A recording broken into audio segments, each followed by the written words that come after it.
Good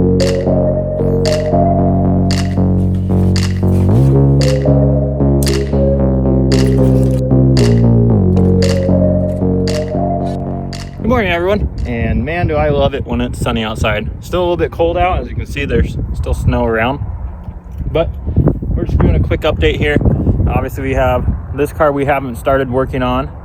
Cirque's car is up and running now. He's still in California, so his car's just staying here. I don't think he wants to take it down to California again. And then if you see here, I'm trying to get the focus. That's the 06 that needs those new heads, which we just got those back, so you guys will be seeing more on that. Travis's 700 wheel build, we're gonna be starting on that this week. I promise, guys.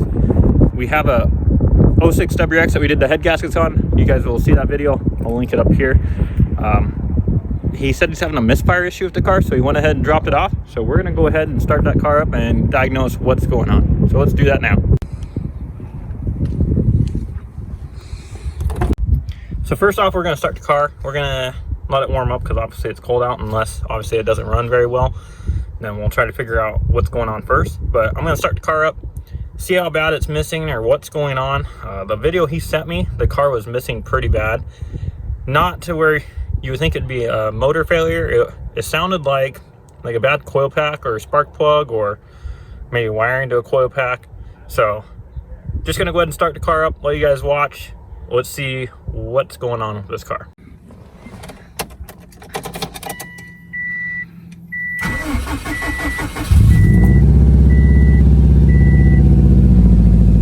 That's weird. It's not missing at all right now, so it's kind of weird. Oh, here we go. Now it's starting to miss. So now we can figure out what's going on here, guys. So as you heard there, it died on me. So let's start it back up and see if we can see what's going on over here.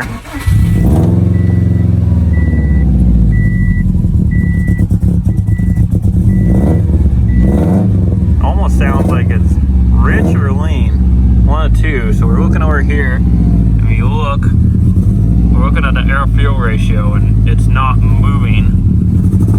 So we may have a bad Frodo 2 sensor. But we're gonna go ahead and on the access port here, and I'll try to video it here, hold you guys steady.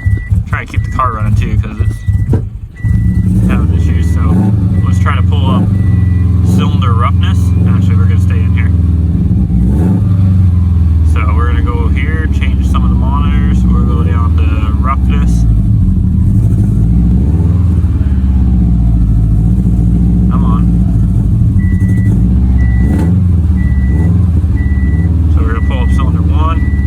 Nothing going on there, and it smells pretty rich, guys, so might have something going on there. Oh. Pull up roughness number 2. We'll leave that on.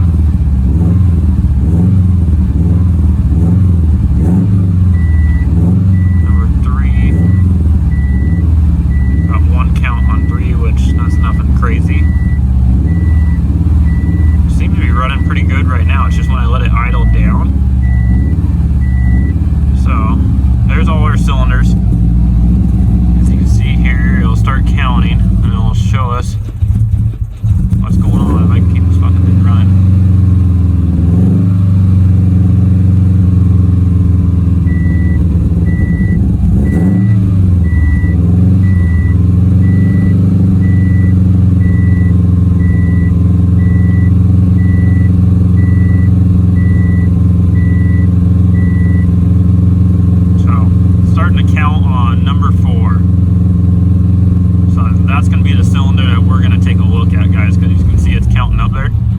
This thing is not having it. So we're gonna go ahead and take a look at number 4, since you guys saw on there that's the one that's counting the most. So let's get under the hood and see if we can find something simple. Maybe, like I said, a coil pack's unplugged or something's going on there, because obviously the car is not gonna idle. And usually when you're testing misfires, I like to leave the car running and unplug a coil pack, but I don't think that's gonna be the case right now. I might try to let it warm up a little bit more, because if I keep my foot on the gas, it runs perfect. So I might try to let it actually warm up all the way and see then if it will idle for us, and we can try to test that way. So I'm gonna try that real quick and then we'll see. So for those wondering what the check engine light is there, the car came in and it had a evap system issue.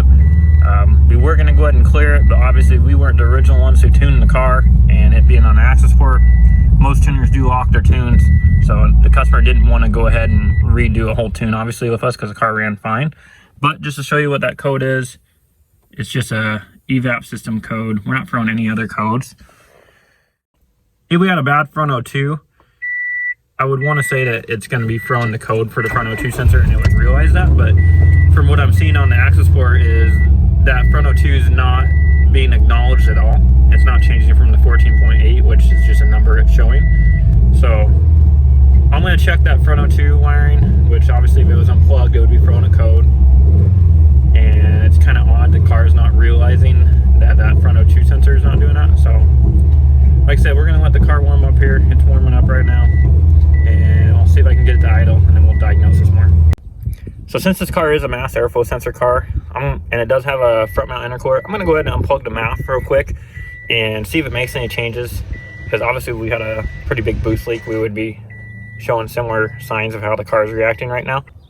So I'm going to go ahead and unplug that map sensor and see what happens.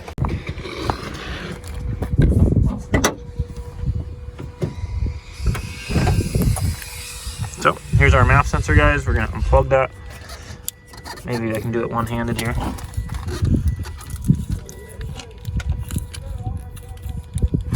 No, not going to be able to.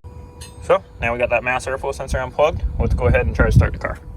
For those wondering why we unplugged the mass airflow sensor, when you unplug that, it puts the car in fail-safe mode and converts it to speed density. That way we can go ahead and start the car. If it had a boost leak, then the car would start up fine and run normal. So we're going to see what happens now.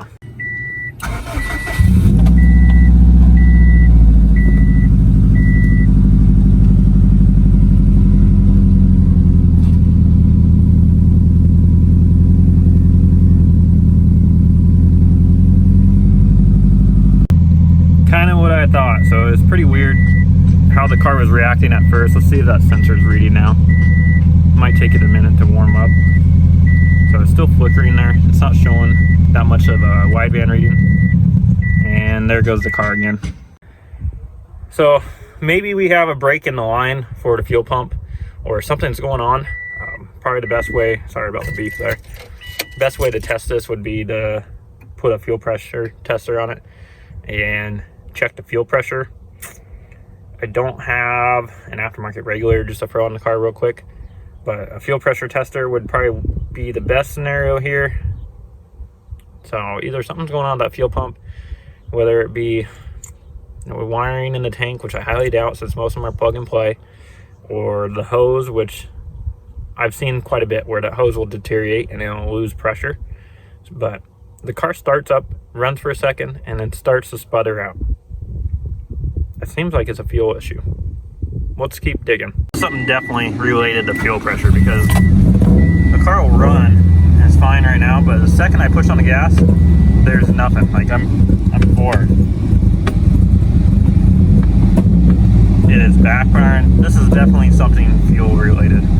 So let's go ahead, maybe see if we can test that fuel pressure. If not, we're going to end up pulling that fuel pump out of here.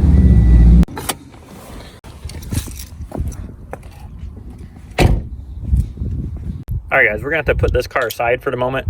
We're waiting on some packages for Series Gray, and we missed them on Saturday. We're working on the Honda, so you guys will be seeing that video soon. Fortunately, I missed that package, and you have to sign for it. So we're going to be sticking around the house.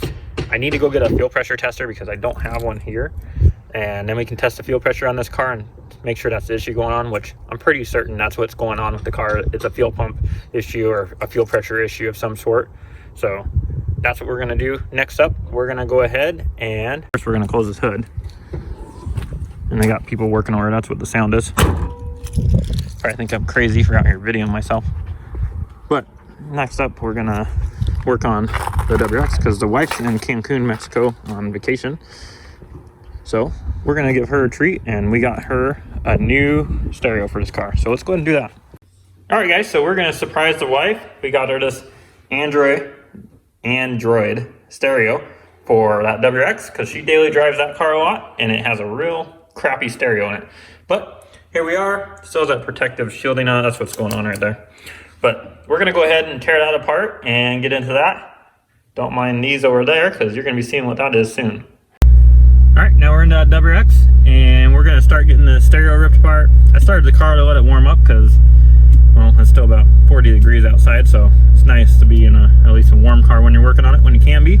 But let's go ahead and get this taken apart. I'm sure there's lots of videos on how to do this, but I'll just throw in some clips as we go.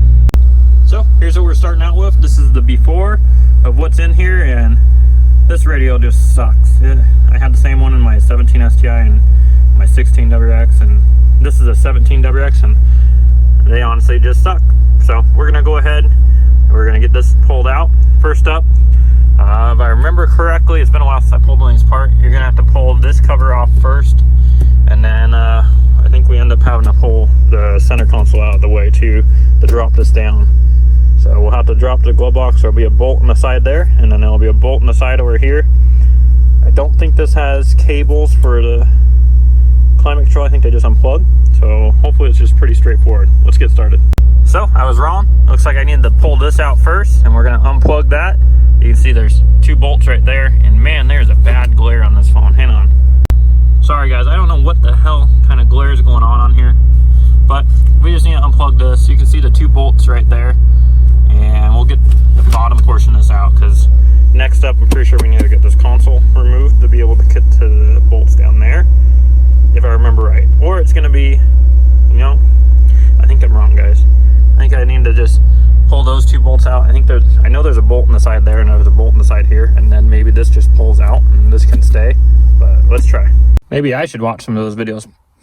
But regardless, there's 2 bolts. So there's 1 bolt on that side, 1 bolt on that side, and then it was able to come up and out. So now you can see we're loose. So we're gonna get this thing unplugged and get ready to put the new one in. Now I got a big hole, but we got that radio out. So let's go ahead and grab the other one and get it thrown in here. Thanks to Nick, we were able to get Travis's car all put into the driveway, so now I can work on it. It's actually really nice out today, and even though we have a full garage, as you guys know, Series Gray, and then that's a project you guys don't know.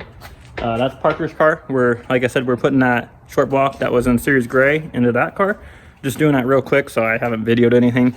The car came in yesterday, and we already got the motor all the way tore down, and actually it's right there. And then there's the new one going in. So we're gonna do that pretty quick. Should be back together this week. But in the meantime, while we're waiting for FedEx still, we can go ahead and get the motor out of Travis's car. So let's do that. I don't know if I told you guys, but the reason why we're pulling the motor out of this, we got it up in the air, but we need to put a windage tray in the oil pan because for some reason it doesn't have the windage tray in the oil pan. So we need to go ahead and put that on. That's the reason why we're pulling the motor out. And as you can see here, there's not really much holding it in. We got a new radiator for the car anyway, so we had to drain the coolant system. And the turbo isn't hooked up on the downpipe, so it'll just literally pull right out. So there's no reason in struggling underneath the car to try to get that oil pan off. So we might as well just pull this out real quick. It'll only take a few minutes, and then we'll pull that oil pan off and get it resealed. All right, guys, motor's all ready to come out now. So now we're gonna hook up a cherry picker and get this thing out of here. This bitch. But we got the motor all out of the car. Thanks to Nick for helping. I did it all. Fuck you. Look at this flossy ass clutch. Woo! Haven't even run it yet. Motor's out. Now we can switch out. He's got new Torque Solution solid motor mounts because this is going to be a race car now. So we got to switch out the motor mounts, and we got to pull that damn oil pan off. So that's going to be next. There we have it, guys. We got that engine on the engine stand. So that way we can go ahead and get that oil pan off of there, get the motor mounts off. But first, we're gonna go ahead and get this old intercooler off here. This is just a eBay front mount. So obviously that's not gonna work for when we're making power. We actually got a 4-inch ETS, so we're gonna go ahead and get this one taken off and get that 4-inch ETS on the car. Yeah, boys, motor's here for Series Gray. Hell yeah, and we got our block from out front. Woo! Thanks, bro. Oh, fuck you. Back over here on Travis's car. Thanks to Nick, we got that old front mount off.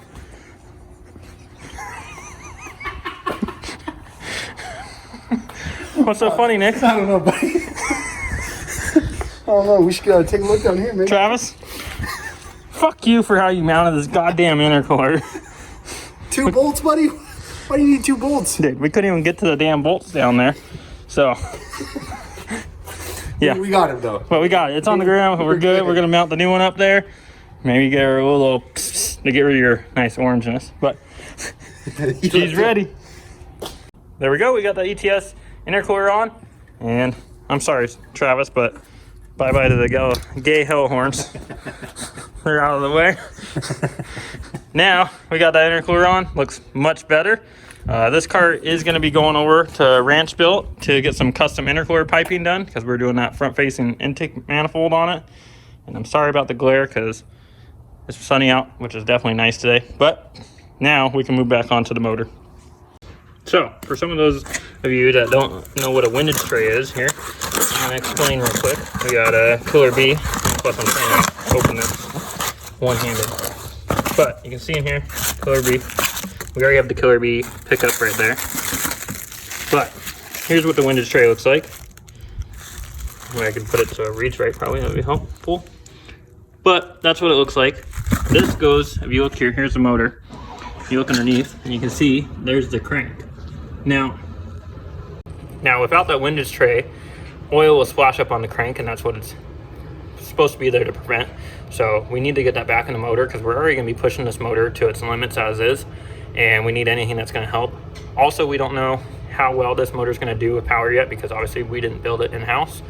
This is a SunWest motor that was assembled, and they don't have that good of a reputation around here, and I haven't had that good of luck with them.